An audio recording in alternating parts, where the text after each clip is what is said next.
আসসালামু আলাইকুম। গরু মাংস খেতে কে না পছন্দ করে, আর যদি হয় মাংসের কোয়াব, তাহলে তো কোনো আর কথাই নেই। এই মাংসের কোয়াব ভাত, রুটি, পরোটা সব কিছুর সাথেই খেতে ভালো লাগে। আর বানানোর প্রসেস একদমই সহজ, যে কেউ বানিয়ে নিতে পারবেন। প্রথমে মাংসগুলো আমি সব কিছু মশলা দিয়ে মাখিয়ে নিব।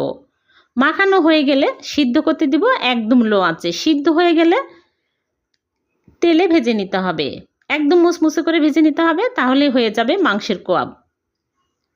আমার ভিডিওটি কেমন লাগে কমেন্টে জানাবেন।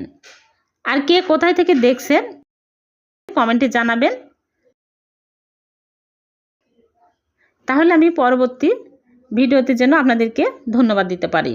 ভালো লাগলে লাইক কমেন্ট বেশি বেশি শেয়ার করে দিবেন। আবারও দেখা হবে এরকম নতুন কোনো রেসিপিতে। আল্লাহ হাফেজ।